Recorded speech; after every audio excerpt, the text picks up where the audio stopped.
नमस्कार. इतिहासात कालच्या सुखाची चर्चा झालेली असते. विज्ञान उद्याच्या सुखाची स्वप्न दाखवतं, पण माणुसकी सांगते, मनात चांगले विचार असतील आणि हृदयात चांगल्या भावना असतील तर दररोजच सुख आहे. दुःख इतके नशीबवान आहे की ज्याला प्राप्त करून लोक आपल्या माणसांना आठवतात. धन इतके दुर्दैवी आहे की ज्याला मिळवून लोक नेहमी आपल्या माणसांना विसरतात. जीवनाच्या लढाईत बौद्धिक किंवा वैचारिक ताकद संपली की मनुष्य बाहुबलाच्या आधारे द्वंद्व सुरू करतो आणि मनगटातील ताकद संपली की तळहातावरील रेषांतील भविष्यावर विसंबून राहतो. सुखी जीवन जगण्यासाठी घर मोठं पाहिजे ही अपेक्षा नसते. किमान गरजा पूर्ण होत असतील आणि मन समाधानी असेल तर छोट्या घरातही सुखाची बरसात होते. प्रगल्भ विचार आणि दिलदार मन लाभलेली कोणतीही व्यक्ती आकृती उरत नाही, ती स्वतःच कलाकृती असते. आपण प्रत्येकाने दमेपर्यंत श्रम केले पाहिजेत अशी निसर्गाची मागणी असते.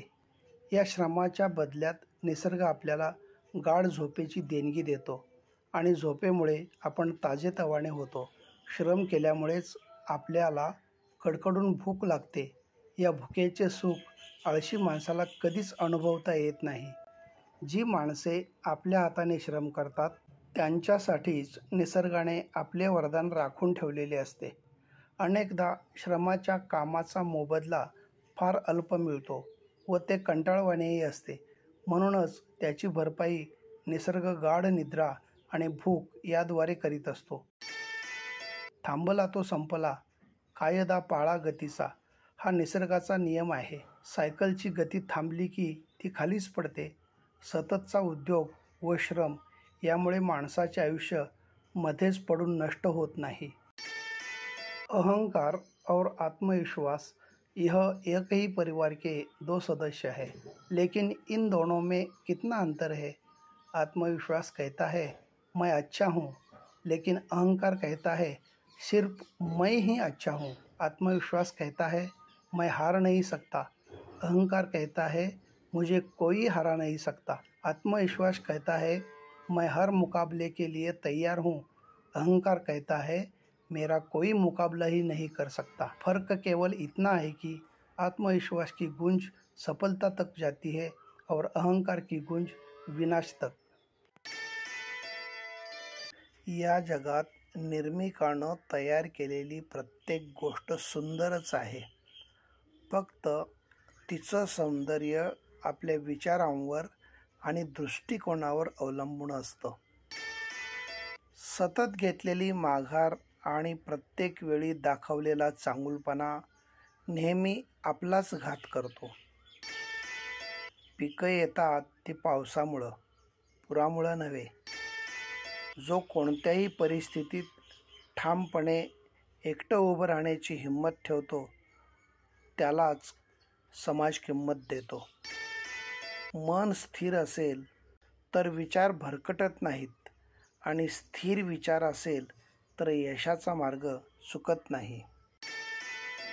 आपली नेहमीची विचार करण्याची पद्धत आणि आपल्या अवतीभोवतीच्या मित्रांची आपण केलेली निवड यावरूनच खऱ्या अर्थानं आपलं चारित्र्य ओळखलं जातं. उच्च ध्येय सुंदर असतं, ते असाध्यही नसतं, पण तिथं पोहोचण्यासाठी चालावा लागणारा रस्ता मात्र अवघड असतो. एखादी गोष्ट हरवण्यापेक्षाही गमावण्याची भीती जास्त वाटते. कारण हरवलेलं एक वेळ शोधता येतं, पण गमावलेलं कधीच सापडत नसतं.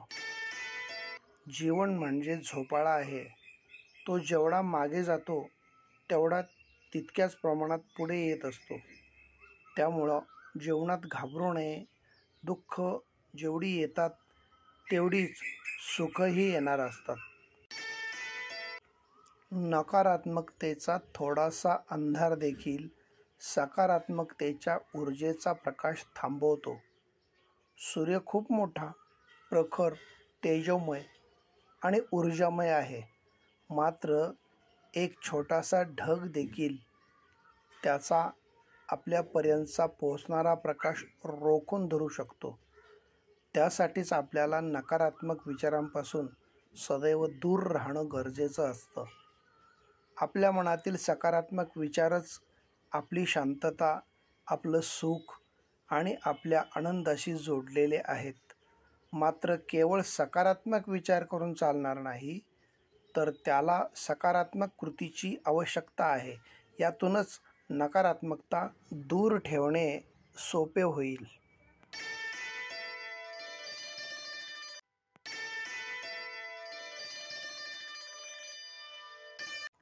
नमस्कार. स्वतःच्या भावनांवर ताबा ठेवायला शिकावे, नाहीतर लोक आपल्याला त्यांच्या ताब्यात ठेवायला सुरुवात करतील. जीवनात 3 मंत्र नेहमी लक्षात ठेवून आचरणात आणायचे असतात. जेव्हा आपण आनंदाच्या भरात असतो, तेव्हा कोणालाही कसलेही वचन किंवा आश्वासन द्यायचं नसतं.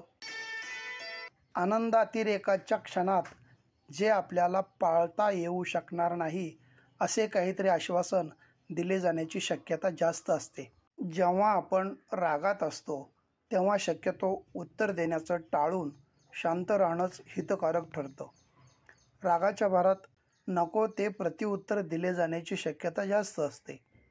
आणि तिसरी गोष्ट, जेव्हा आपण अतिदुःखात असू, तेव्हा कुठलेही महत्त्वाचे निर्णय घ्यायचे नाहीत. दुःखद प्रसंगी आपली मनस्थिती महत्त्वाचे निर्णय घेण्यास सक्षम नसते, त्यामुळे निर्णय चुकण्याची शक्यता जास्त असते. एखादी गोष्ट गमावल्यानंतर तिचा शोध घेण्यात काहीच अर्थ नसतो, कारण शोधून फक्त हरवलेल्या गोष्टी सापडतात, गमावलेल्या गोष्टी सापडत नाहीत. औदार्यपूर्ण असलेल्या श्रीमंताला देखील धान्याचे दाणेच माहीत असतात. दुष्काळ कसा असतो, किती भयानक असतो, हे त्याला कधीच माहीत नसतं. विरोधी लोकांनी पुढे आणलेली एखादी गोष्ट मागणं ही अगदी क्षुद्र बाब आहे. गरिबी ही संपत्ती नसेल, तर ती दरिद्रताही नाही. अहंकाराचा आकार वाढला की तो सत्य कधी स्वीकारत नाही. आपल्या वाट्याचे प्रत्येकाचे आयुष्य मर्यादित आहे. त्यामुळे इतरांच्या आयुष्यात डोकावून काय चाललंय या चौकशा करण्यात आपला वेळ वाया घालवू नका. थोडा संयम आणि अधिक मौन पाळले तर अनेक समस्या सुटतील, तर बऱ्याचशा निर्माणच होणार नाहीत. धन्यवाद.